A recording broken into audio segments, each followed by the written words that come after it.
What's up everyone, welcome to my channel, my name's Sean. Today we're going to be looking at would I still buy my PRS Mt15 in 2022. Well, what can I say guys, it's been a while. But I'm back on YouTube, so please, if you haven't already, subscribe to my channel. Back in 2019, I bought this amp. A year later, I created a little video on my channel, which actually ended up being the best in terms of views. So I thought I'd make another video in 2022. What we're going to be doing today is I'm going to be going through with you all the different sounds that I am able to produce using this amp. Obviously now we're living in a day and age where so many plugins are just absolutely phenomenal, replacing real amps, and so we're going to see where the PRS Mt15 stands in 2022. A lot has changed since I created my first video on the PRS Mt15 back in 2020. I've spent hundreds of more hours using it. Also, my personal preference in sounds has changed since 2020 since using this amp. I know what its weaknesses are and its strengths a lot better than it did back in 2020. So let's see what I like and dislike about the PRS Mt15 in 2022. Unlike last time, what I'm going to do is I'm going to show you how this amp sounds in half power mode as well as full power mode.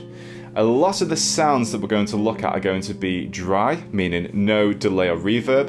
I am going to play some sounds with delay and reverb, but I just want to emphasize this amp does not come with delay and reverb. The reason why I'm going to keep the sound pretty much dry for the majority of the tones is to give a true representation of how the PRS Mt15 sounds. Because as soon as you start adding delays and reverbs, it kind of masks some of the things that you may not necessarily like about the amp, which is definitely the case for me. I'm going to be completely transparent in this video. I'm not going to be hyping it up. I'm going to be very honest. There's certainly things that I don't like with this amp, which I'm going to run through, and there's definitely things that I still like about it. So what's going to be different this time compared to the video in 2020? I'm no longer using the IRs inside of the Shure reactive load. When I transitioned to just using the unfiltered sound inside of this unit and went straight into the plugin GGD Zilla cabs, there was a huge difference in the quality of the tone, especially for metal. So this very first guitar tone is a modern metal rhythm tone. It's my current favorite tone out of all the ones you're going to hear in this video. We're going to get into the lead sounds later on. Let's get right to it. This is my latest preset in GDD. I'll be showing you both the sound without a tube screamer and with a tube screamer. And you can tell me what you like the sound of the most in the comments below, with the tube screamer or without the tube screamer.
so that was without the tube screamer. Let's see with the tube screamer. And I'm going to just dial back the gain to 9 o'clock.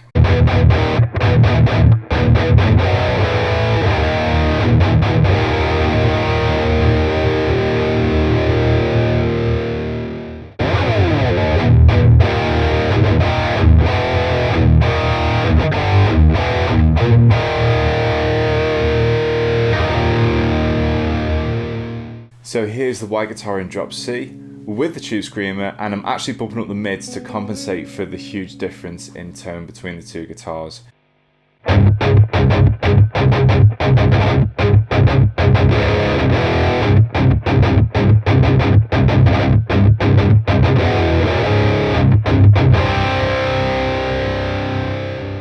Alright, so that's the first example. You can hear that the PRS Mt15 definitely stacks up well when it comes to modern metal gain sounds. Before we move on, let me be honest with you. So the way I currently set things up is that I set my PRS Mt15 solely for rhythm sounds, and then I actually use my JHS 80 Plus pedal, which I've reviewed on this channel before, for my lead tones. I've come to the conclusion in 2022 when it comes to the PRS Mt15 that it just doesn't cut it for me personally when it comes to lead sounds. And I've actually stopped using lead sounds altogether on this amp. And the reason for that is that I'm just really fussy when it comes to lead tones.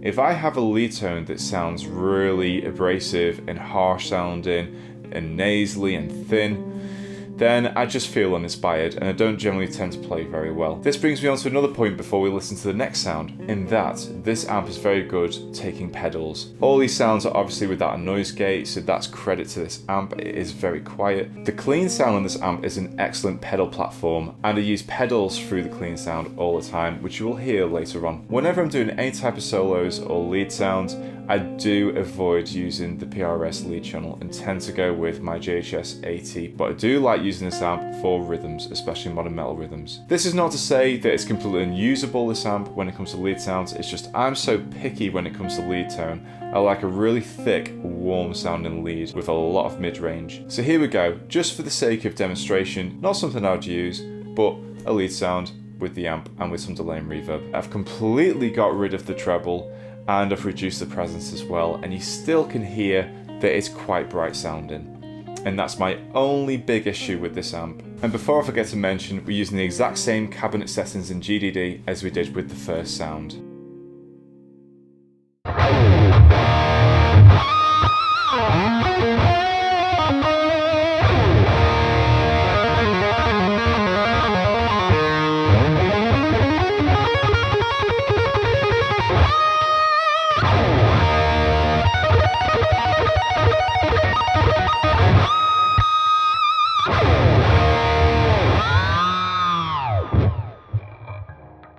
Okay, I know I said I wasn't going to use a lot of delay and reverb, so for the sake of transparency, here is the PRS Mt15 on the lead channel, me playing lead guitar without delay and reverb, but what I have done this time is I've swapped presets inside of GGD to allow for more of a smooth, warm tone. So this is as smooth as I can make the PRS Mt15 by using this GGD preset. This is also where I'm going to demonstrate the full power mode versus the half power mode. Everything's staying the same, let's check it out.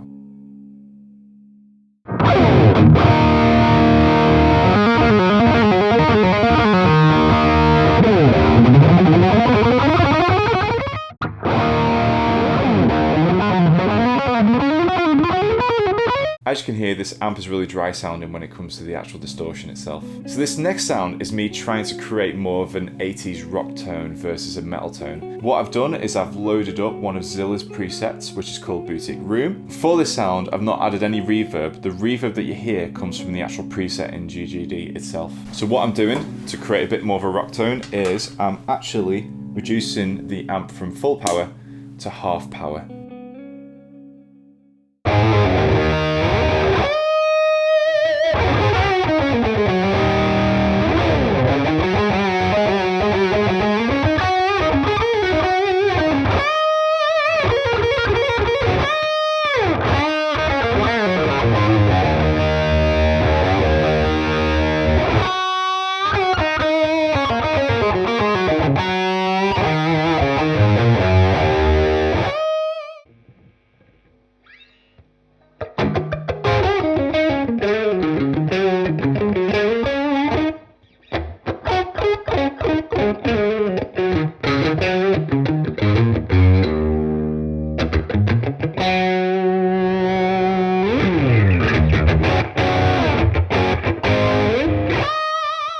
One thing I'd like to add before we finish up with gain for now is the fact that the gain control itself doesn't really change the characteristic of the sound, okay?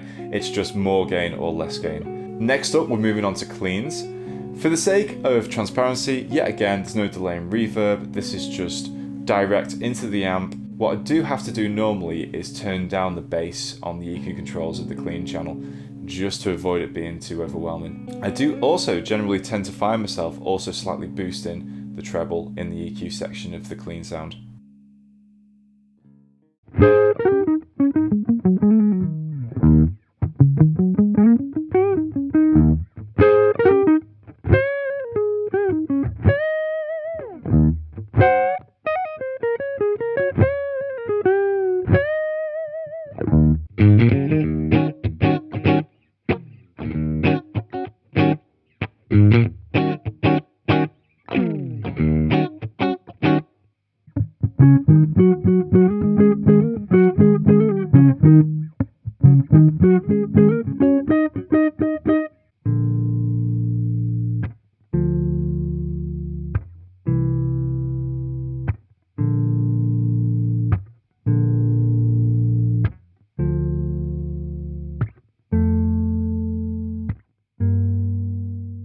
Now what we're going to do is we're going to see how that same tone sounds when the boost is actually engaged. All we do to boost on this amp is we just push out the treble pot, like so.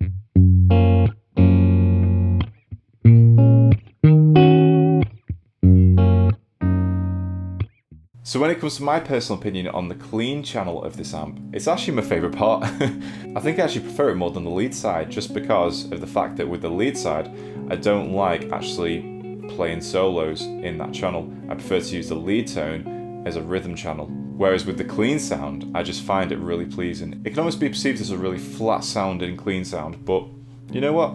I like it.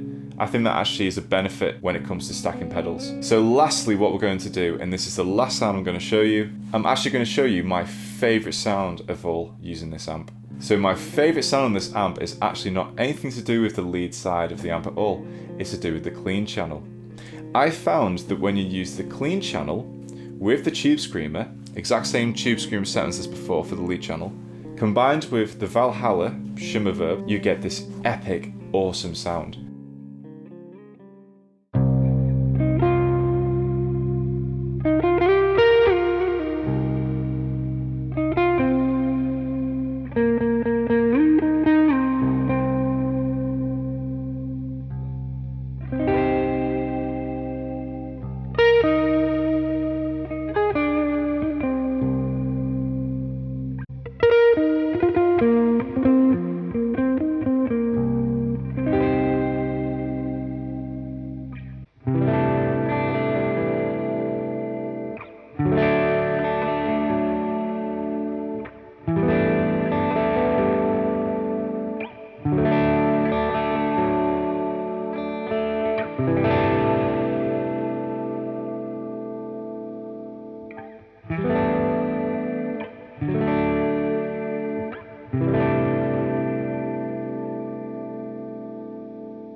Right, so that's it in terms of sounds. Hopefully you've got a really good understanding of how this amp stacks up in 2022. Now, let me answer the question, would I buy my PRS Mt15 in 2022? Well, it depends. I would prefer to play an amp live rather than a plugin. So, do you want the real thing, or do you not mind and you're happy to play through a plugin? I think everyone wants a real tube sound when they're actually recording for albums and EPs, which is what I've been doing. So yeah, lowering the volume on your guitar, for example, like you heard when I was doing the lead sounds, those little nuances and the way the amp responds, you only get with the real thing versus a plugin. However, plugins are so good in this day and age. It depends what you want. I think if you're wanting to play live and play through a real amp, and you want the real authentic experience rather than using a plugin, and you're happy to use the lead sound for rhythms, maybe not so much actual lead parts, and you're happy to use the clean sound and have it relatively flat but a really great pedal platform, I would recommend this amp, definitely. As I say, the only crutch with this amp is once you get to the point where you get a really nice modern metal rhythm tone paired up with the cabin GGD, it's not going to be the ideal tone for when it comes to the lead parts, which is why I just choose instead to use a pedal for the lead sounds, which is my JHS 80 Plus, as I've mentioned before. That gives me the tone I want without having to change cab presets or have to mess with the EQ on the front of the amp whilst playing live. So I set this amp up for a modern rhythm tone, and then I use the pedal to work around the EQ setting. So I hope this helped, guys. I hope it's been insightful. Make sure to pop in the comments what your favourite sound was in this video. That'd be really appreciated. I'd love to know what your thoughts are on the PRS and where it stands in the marketplace in 2022, and I'll see you in the next video.